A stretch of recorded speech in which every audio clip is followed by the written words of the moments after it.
시편 27편 1절부터 6절 말씀까지 여러분과 제가 함께 읽겠습니다. 시작.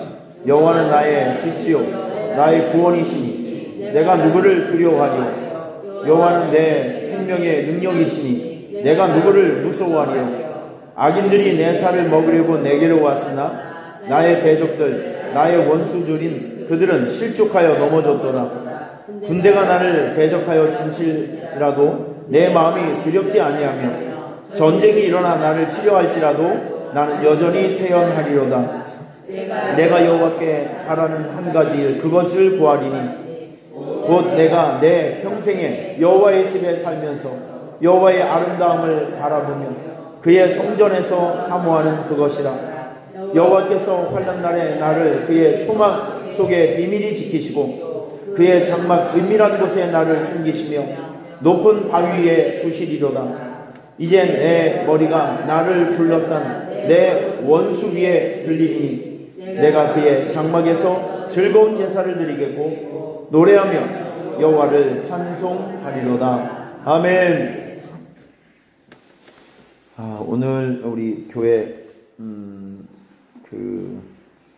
우리 교회 역사에서 좀 초창기 때 장로님이 되셨던 인치성 장로님이란 분이 있는데 그 아내인 권남순 권사님 그 둘째 손주가 옛날부터 아팠거든요.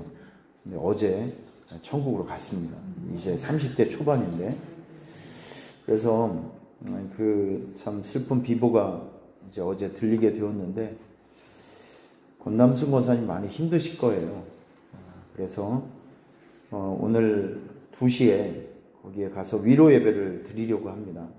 여러분 성경을 보면 기쁨이 있는 사람들은 함께 가서 축하를 해주고 슬픔을 당한 사람들은 가서 위로를 해주라고 얘기를 했습니다.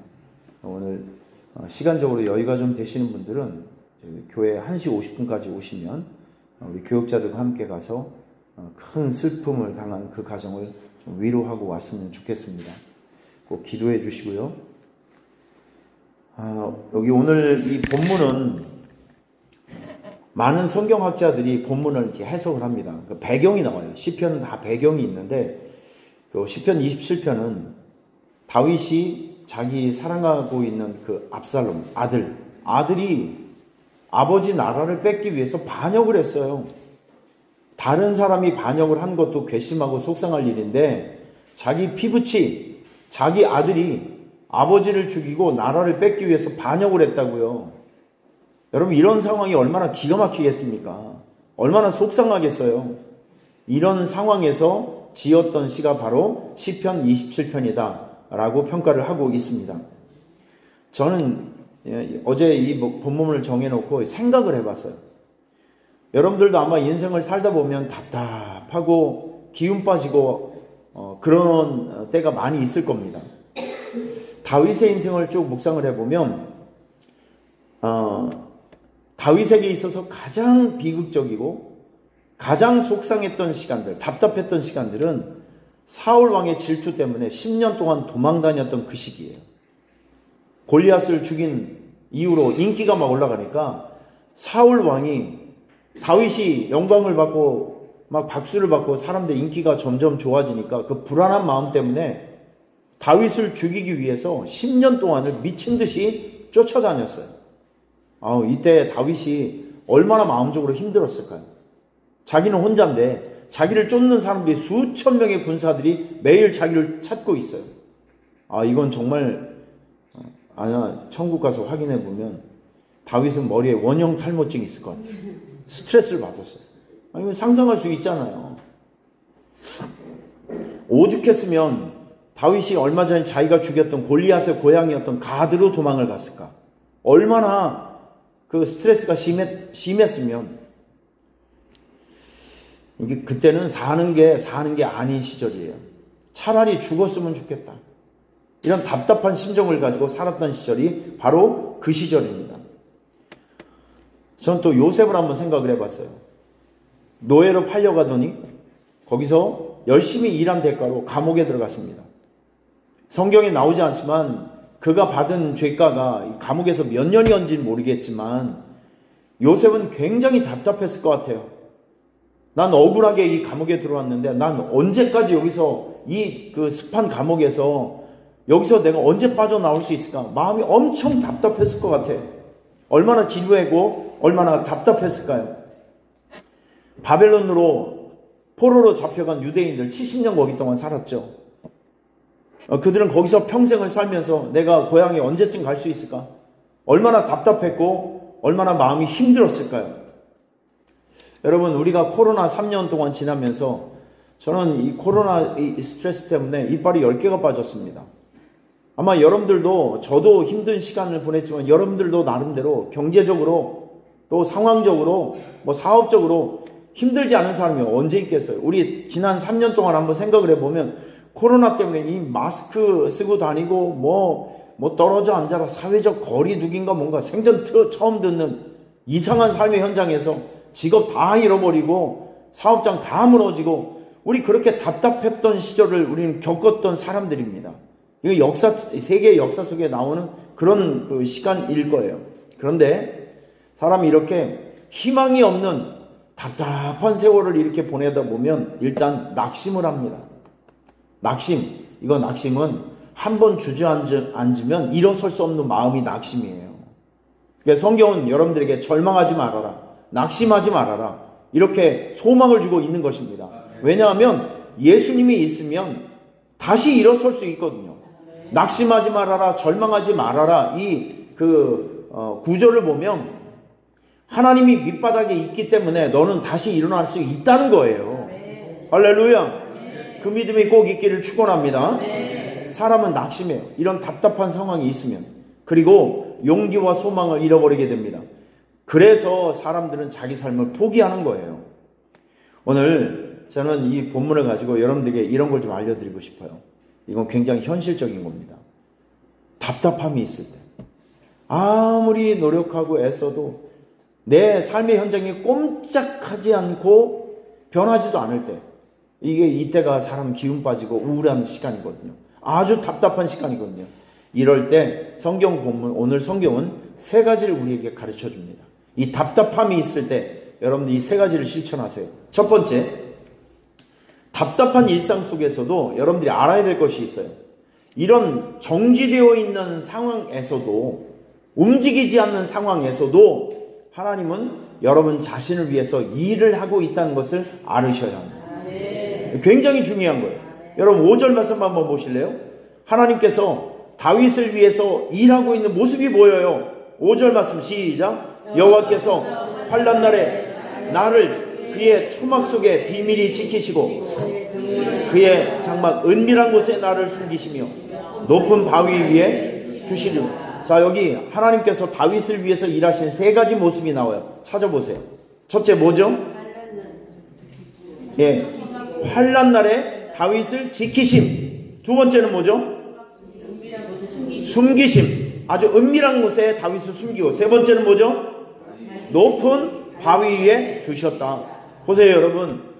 다윗이 이렇게 끔찍한 시간을 보내고 있을 때 하나님은 가만히 있는 것이 아니라 다윗을 살리기 위해서 그를 지키고 장막 속에 은밀한 곳에 숨기고 사람들의 손에 닿지 않는 높은 곳에 두시면서 다윗을 철저히 보호해 주셨다는 거예요. 할렐루야. 여러분, 끔찍하게 변하지 않는 여러분의 일상 속에서도 하나님의 구원 사역, 여러분들을 위한 구원 사역이 진행되고 있다는 것을 믿으시길 바랍니다. 출애굽기에 보면, 출애굽기 그 40년 동안 그 광야 생활을 보면 항상 우리에게 소망을 주는 한 장면이 있어요. 하나님께서 그 떼약빛이 있는 광야를 돌아다닐 때 이스라엘 백성들을 먹이고 입히시기 위해서 낮에는 무슨 기둥? 구름, 밤에는 불기둥, 먹는 거 만나와 메추라기를 통해서 이스라엘 백성들을 40년 동안 케어를 해 주셨습니다. 이게 여러분의 인생이 광야예요. 하나님은 정지에 있는 것이 아니라 영적으로, 육적으로 구름기둥, 불기둥, 만나와 메추라기로 여러분들을 시시때때로 먹이시고 입히시고 보호하시는 그 사역을 오늘도 신실하게 하고 있음을 믿으시길 바랍니다. 할렐루야. 답답함이 있을 때 나를 위해서 일하시는 하나님을 여러분께서 꼭 기억하셔야 됩니다. 자, 두 번째, 인생에 답답함이 있을 때 우리가 해야 될 일이 있어요. 간청기도입니다. 여러분 저를 한번 보실래요? 간청이라는 것은요, 히브리어로 부끄러움이 없다는 거예요. 누가복음에 보면 예수님께서 이렇게 기도 응답에 대한 원리를 이렇게 설명을 하십니다. 내가 너희에게 이르노니 비록 벗됨을 인하여서는 일어나 주지 아니할지라도 그 간청함을 인하여 일어나 그 요구대로 주리라. 이게 무슨 배경이냐면 이스라엘에는 그 손님이 오면 꼭 손님들에게 떡과 발을 씻겨주고 먹을 것을 줘야 되는 것이 반드시 인간사에 있어야 될 일이에요. 그런데 어떤 가정에 먼 길에서 찾아온 3명의 손님이 있었어요. 근데 그 집에는 마침 떡이 없었어요. 그래서 이 야밤에 거기는 이제 짐승을 키우는 사람들이 많이 있거든요. 근데 룰이 있습니다. 저녁에는 절대 다른 집 대문을 두드려서는 안 돼요. 왜냐하면 그 집안에는 짐승이 자고 있고 사람이 자고 있어요.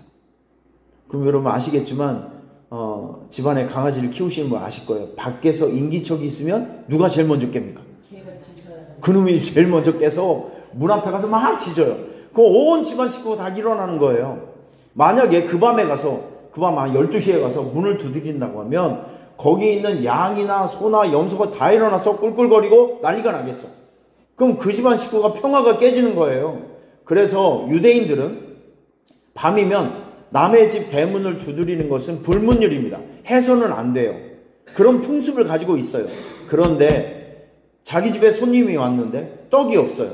그러면 여기서 간청이 나오는 것입니다. 안면몰수하고 부끄러움을 무릅쓰고 자기 집에 찾아온 친구를 위해서 옆집에 가서 문을 두드려서 떡을 가지고 온다. 여러분 이거를 우리 주님께서 기도의 원리로 우리에게 설명을 해주고 있는 거예요. 답답함이 있습니까? 그러면 여러분 하나님 앞에 안면몰수하고 매일 성전기도 하시고 금식기도 하시고 목사님에게 안수기도 받고 성도들에게 장로님들에게 영적인 기도의 은사가 있는 분들에게 내 이런 인생의 문제를 위해서 기도해 달라고 같이 기도도 하시고 할렐루야 성전기도 하시고 이렇게 하면서 하나님 앞에 아주 안면몰수하고 부끄러움 없이 열심히 기도해야 된다는 거예요.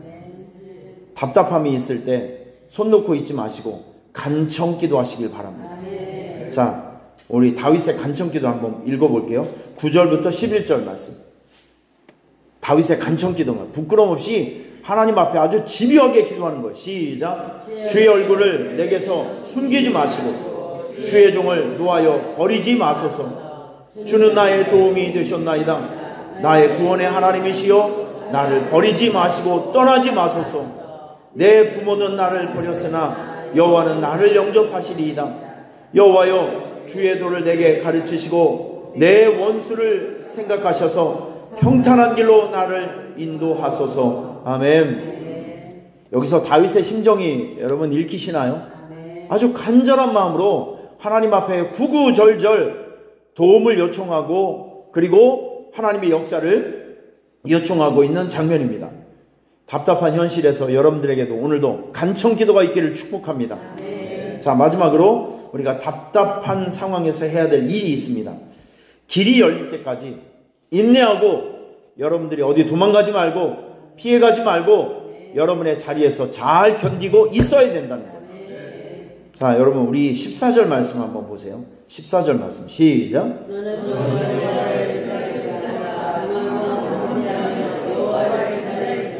아멘.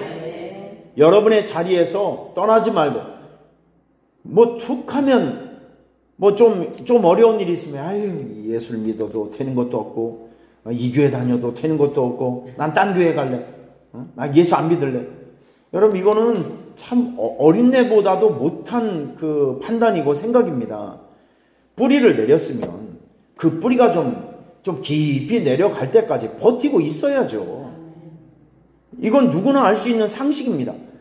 문제는 자기에게 있는 거지. 여러분 교회는 이 지상교회는 다 문제가 있고 장단점이 있어요.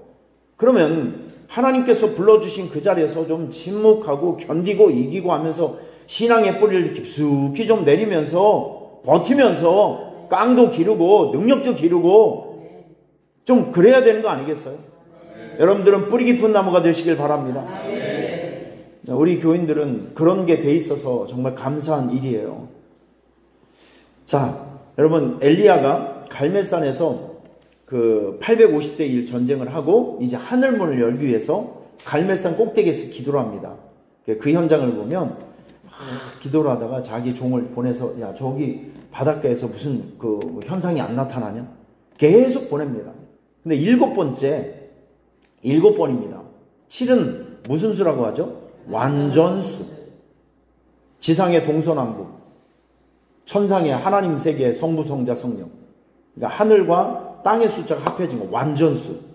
그러니까 7번째 손바닥만한 구름이 보였어요. 여러분, 이거 무엇을 상징할까요?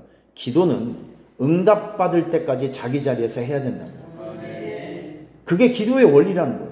신앙생활의 원리가 바로 여기에 있습니다. 여러분들은 오산수총교회 성도님들이에요.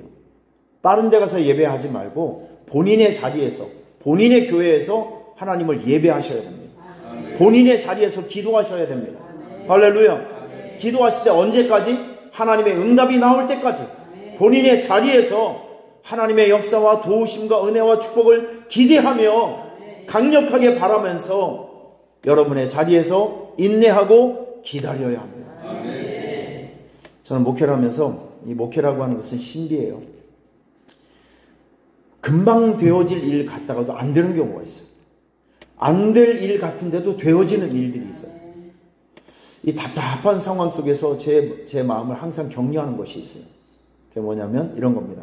가다 보면, 하다 보면, 견디다 보면 이 조급한 마음을 가지면 될 것도 안 돼요. 하나님께서 나를 위해서 일하고 있는 과정에 모든 것들이 기다림의 시간도, 안 되는 시간도, 되는 시간도 하나님께서 나를 위해서 일하시는 시간입니다. 그러니까 늘 정확한 포지션과 정확한 방향을 가지고 내가 해야 될 일들을 오늘 그냥 뚜벅뚜벅 하다 보면, 하다 보면, 기도하다 보면 그날을 만납니다. 기도의 양이 채워지면 하늘문이 열리는 그날을 만나는 거예요. 그 일이 이루어지는 날이 만나는 것입니다. 여러분 잘 인내하시길 바랍니다. 실망하지 말고 잘 인내하세요. 지금 여러분의 기도가 쌓여지고 있는 순간입니다. 우리 찬송가 한 장 부르겠습니다. 272장. 오늘 수요 예배 날이니까 여러분 잊지 마시고 여러분의 자리, 수요 예배 자리 꼭 오셔서 예배 자리도 채우시고 함께 에베소서 말씀을 잘 배워 여러분의 신앙을 견고하게 만들어 주시기를 부탁을 드리겠습니다. 할렐루야.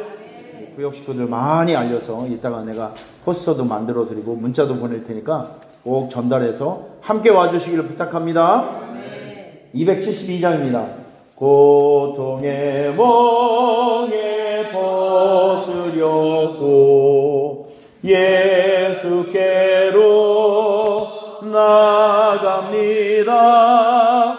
자유와 기쁨 베푸시는 주께로 갑니다.